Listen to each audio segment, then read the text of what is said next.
네, 안녕하세요. 반갑습니다. 11월 18일 오후 경기 분석 방송 시작해 보도록 하겠습니다. 자, 일단 오늘도 저희 방송 찾아주신 모든 형님들 다들 와주셔서 감사드리고요. 자, 유튜브로 보시는 분들은 시작하기 전에 구독이라든지 좋아요 한 번씩만 눌러주시면 감사드리도록 하겠습니다. 구독, 좋아요 한 번씩만 부탁드리겠고요. 자, 오늘 분석 멘트는 총 4가지 경기 준비해 왔습니다. KBL 2개, KBO 2가지 경기, 총 4가지 경기 분석 멘트 준비해 왔고요. 일단은 뭐 저의 분석과 이제 여러분들의 분석을 한번 맞춰보시면 좋을 것 같고요. 뭐 제가 100% 답은 아니기 때문에 참고해 주시면 될 것 같습니다. 자, 유튜브 형님들은 시작하기 전에 이제 멤버십이 오픈이 되어 있다 보니까 가입하실 분들은 전체 경기 분석표라든지 주목할 만한 탑4에 대한 경기들 항상 체크 가능하시거든요. 그래서 원하시는 분들은 많은 관심 참여 부탁을 드리겠고 빠르게 4가지 경기 분석하고 마무리까지 지어보도록 하겠습니다. 자, 가장 먼저 살펴볼 경기는 DB랑 소노 경기 먼저 살펴보도록 할게요. DB 소노. 자, 이 매치업은 사실 DB에 대한 선호도가 조금 높을 것 같아요. DB에 대한 선호도가 높을 것 같고 사실 이번 시즌 DB 같은 경우에는 공격에서의 강점은 사실 명확합니다. 경기당 평균 득점이 77.73득점, 리그 전체 3위에다가 오펜시브 레이팅 역시도 110.9 기록하면서 리그 전체 2위 기록하고 있는 팀이거든요. 뭐 알바노와 앨런슨이 가져가는 2대2 게임은 사실 알고서도 조금 막기가 어려운 수준의 공격을 좀 보여주고 있는 상황이고, 그 다음에 이제 뭐 최근에 좀 부족했었던 스팟업 자원들, 정효근이 합류를 했고요. 강상재가 지난 2경기에서 결장을 가져갔지만 오늘은 다시 합류할 예정이라고 저는 보고 있거든요. 그래서 정효근이라든지 강상재까지 합류를 한다라고 한다면은 조금 부족했던 이런 스팟업 자원들도 좀 밸류를 올려줄 수 있는 지표가 될 것이다 라고 저는 보고 있어요.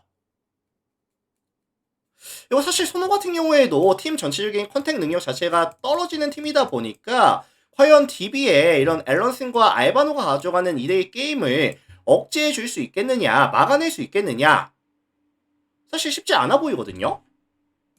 쉽지 않아 보이는 상황이고, 아마 스위치 계속 해가면서 DB 같은 경우에는 조금 쉽게 편안하게 득점을 가져가는 빈도수가 꽤나 많을 것 같습니다. 득점 기대값을 조금 높게 설정을 가져갈게요. 근데 사실 변수가 있다라고 한다면은 손호가 이제 최근에 캔버우가 흐름이 괜찮긴 하거든요. 뭐 자기 득점도 봐주고 있으면서 이제 컨트롤 타워로서도 역할이 나쁘지 않은 상황인데, 다만 이 손호가 이 DB를 잡아내기 위해서는 3점이 무조건 터져야 되기는 해요. 3점. 근데 이번 시즌 손호 같은 경우에는 경기당 30.73개의 3점을 시도하면서 26.68%의 메이드 확률, 리그에서 가장 많은 이제 3점을 시도하는 팀인데 성공률은 리그 전체 꼴찌거든요. 그래서 사실 효율이 되게 떨어질 수밖에 없는 상황이죠. 가장 많이 3점을 던지는데 효율이 가장 낮은 팀이다 보니까 효율은 떨어지는 상황이고, 오늘 원정에서 가져가는 상황의 경기라고 한다면은 사실 외곽이 터지긴 좀 쉽지 않아 보이거든요. 그리고 사실 직전 삼성을 만났을 때도 3점 수비가 약한 삼성을 만났을 때도 3점을 37개 쏴서 9개 메이드, 성공률 24.3%. 직전 경기도 너무 안 좋았어요, 사실. 이거 선호가 이제 하루 쉬고 경기에다가 원정이라는 리스크까지 감안한다라고 했을 때 선호에 대한 득점 기대값은 저는 최대한 낮게 설정을 가져갈 수 있도록 하겠습니다. 자, 종합해 보면은 요거는 제가 DB 승이라든지 아니면 좀 일방적인 경기 아니면은 뭐 저득점에 대한 가능성까지 같이 말씀을 드리고 싶거든요. 그래서 요거는 이제 DB 승, 그 다음에 5.5 마헨, 그 다음에 154.5 언더 가능성까지 참고하시면 될 것 같습니다. DB 승, 마인 승, 저득점 가능성 말씀드려 볼게요.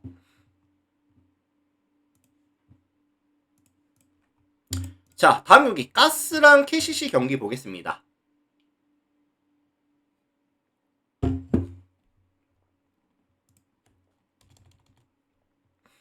자, 가스 KCC. 자, 이 매치업은 이제 아무래도 이제 KCC에 대한 선호도가 조금 높을 수밖에 없을 것 같기는 해요. 지금 KCC 같은 경우에는 허훈, 허웅, 송교창, 최준용, 손용까지 전부 다 이제 라인업에 복귀를 했거든요. 베이스 5를 전원 쓸 수 있는 상황이고, 이제 개개인이 이제 득점에 대한 볼륨 자체가 굉장히 높습니다. 그래서 뭐 허훈, 허웅, 송교창, 최준용, 송용까지 전부 다 에이스로서 활약이 가능한 선수들이다 보니까 사실 득점에 대한 기대값은 높게 설정을 해줄 수밖에 없을 것 같긴 하거든요. 그래서 사실 저는 그렇게 생각을 해요. KCC라는 팀 자체가 어느 팀과 맞붙더라도 사실 80득점 이상을 해낼 수 있는 팀이다 라고 저는 생각을 합니다. 다만 지금 홈팀 가스 같은 경우에도 퍼킨스가 이제 합류한 이후에 화력이 좀 살아나고 있는 모습을 보여주고 있거든요. 퍼킨스가 합류 이후에 경기당 평균 득점이 21.13득점에다가 야투도 지금 46.53%, 그 다음에 이제 컨트롤 타워로서의 역할도 해주다 보니까 공격이 전체적으로 지금 살아나고 있는 구간에 있거든요. 뭐 시즌 평균 득점 대비했을 때 득점력도 올라가고 있는 추세이고 2점 라인 야투가 최근에 굉장히 좋습니다. 근데 이제 KCC도 조금 불안한 게 뭐냐면은 사실 뭐 최준용이라든지 현농이 보여주는 수비 코트에서의 에너지 레벨 자체가 조금 떨어진다라는 생각이 많이 들고 있고요. 특히나 2점 라인에서 야투를 허용하는 오픈 찬스를 주는 빈도수가 되게 많은 팀이거든요. 그리고 이제 최근에 실점률 자체가 시즌 평균 대비했을 때 확연하게 많이 올라와 있는 부분 역시도 많이 거슬리고요. 그리고 KCC라는 팀 자체가 기본적으로 턴오버가 조금 많은 팀이죠. 턴오버가 많은 팀이다 보니까 오히려 가스에게 트랜지션 상황에서의 공격 기회를 좀 많이 헌납할 수 있는, 반대로 말씀을 드리면 가스 같은 경우에는 트랜지션을 좀 살려줄 수 있는 경기가 될 가능성도 높아 보인다. 그래서 이거 종합해 보면은 약간 접전 다득점에 대한 가능성이 좀 말씀을 드리고 싶거든요. 그래서 사실 승패는 어느 팀이 가져갈지는 잘 모르겠고 투포지션 안쪽, 그 다음에 이제 화력전 이렇게 좀 보고 있습니다. 그래서 이거 종합해 보면은 이제 가스의 뭐 4.5 플랜이라든지 아니면은 뭐 5점 차 승부 아니면은 152.5 기준 했을 때 오바에 대한 가능성까지 이렇게 좀 말씀을 드려보도록 할게요. 가스 플랜 5점 차 승부 152.5 오바 가능성까지 같이 말씀드려 보겠습니다. 참고하시고요. 자, 다음 경기 넘어갈게요. 배구 넘어갈게요. 배구.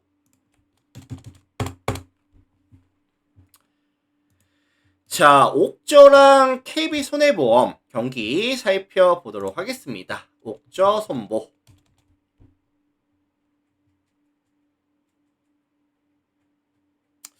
자, 이 매치업 사실 좀 쉽지 않아 보이는 매치업인데 홈팀 옥저 같은 경우에는 직전 경기 누구를 잡고 왔죠? 일단은 형캐를 잡아내고 왔습니다. 형캐를 잡아내고 왔고 뭐 5세트까지 경기를 가져갔는데 결국에는 이 옥저가 보여줄 수 있는 강점들, 뭐 끈끈함이라든지 아니면은 이제 상대 실책에 대한 자기들은 실책이 안 하면서 상대 실책을 좀 유도해낼 수 있는 이런 모습을 많이 보여줬거든요. 아이즈빌님 추천 감사합니다. 그래서 일단은 뭐 딤이라든지 정광인, 차주환이 보여줄 수 있는 삼각편대에서의 화력은 조금 낮게 잡아줄 수밖에 없지만 뭐 이런 센터 자원들이라든지 이민규가 가져가는 약간 공격의 다양성, 그 다음에 이제 끈끈함, 그 다음에 이제 실책이 최대한으로 줄여주는 이런 모습들.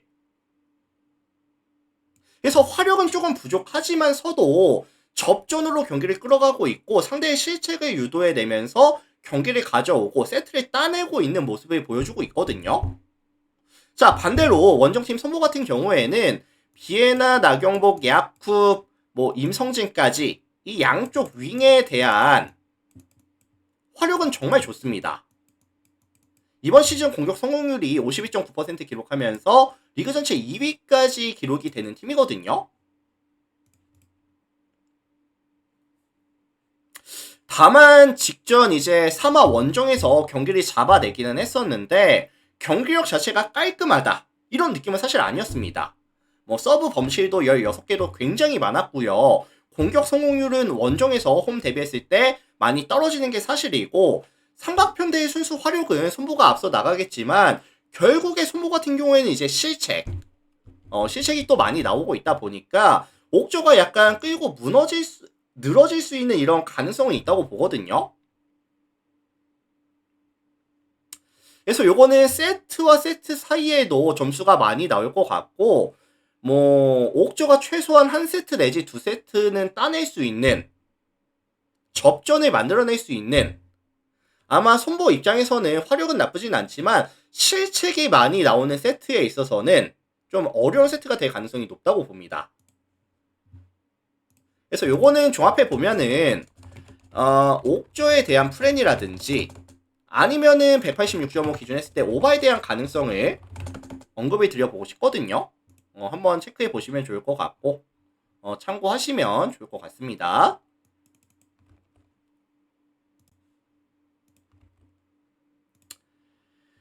자, 참고해 보시고 다음 경기 넘어갈게요.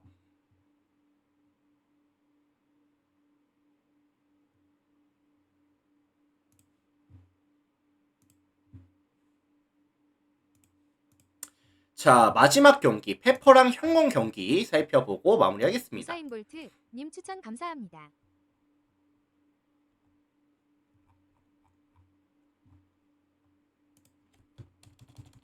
자, 이 매치업은 제가 타이틀을 어떻게 잡아줬냐면은 지금 페퍼라는 팀 자체가 홈에서 경기를 가져갔을 때 아직까지는 승률이 100%거든요. 진 적이 없습니다. 총 4번의 게임을 가져가면서 4번 다 이겼어요. 홈에서의 경기력은 굉장히 좋아요. 홈에서의 경기력이 굉장히 좋은 상황이고 특히나 이 페퍼가 조이가 합류한 이후에 지금 4게임을 가져갔는데 이 4게임에서 지금 뭐 가장 많은 득점을 지금 적립하고 있습니다. 성공률이 48%. 압도적이죠, 사실.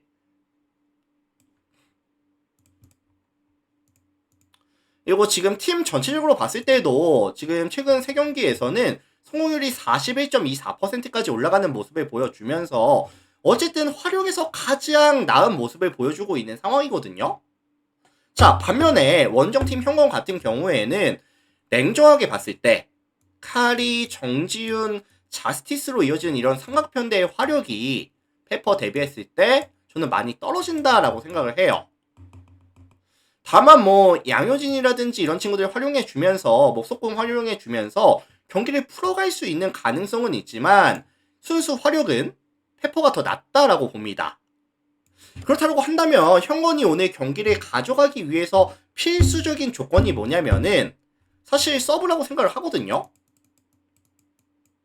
서브 에이스가 좀 나오고 상대 리시브를 좀 흔들어줄 수 있는 경우의 수가 나와줘야 되는 상황인데 이게 좀 어려운 게 뭐냐면은 형건이 홈과 원정에서 경기력 차이가 있어요. 원정에서는 사실 서브 에이스도 많이 안 나올 뿐더러 범실에 대한 비율이 오히려 올라가거든요. 그래서 페퍼가 지금 리시브가 약하다고 한들 리시브가 안 된다고 한들 스스로 약간 무너지는 모습을 또 형건이 많이 보여주다 보니까 요거는 홈에서 2점을 가져가는 페퍼가 좀 많이 유리해 보이는 게 사실일 수밖에 없을 것 같아요.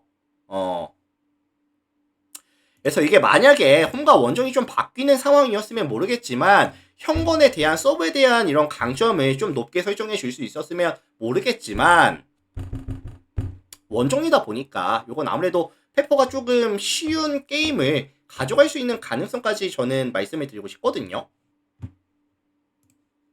그래서 요거는 종합해 보면은 페퍼 승이라든지 아니면은 뭐 마헨이라든지 일방적인 승이라든지 아니면은 저득점에 대한 가능성까지 184.5 언더에 대한 가능성까지 같이 언급을 드려보도록 하겠습니다.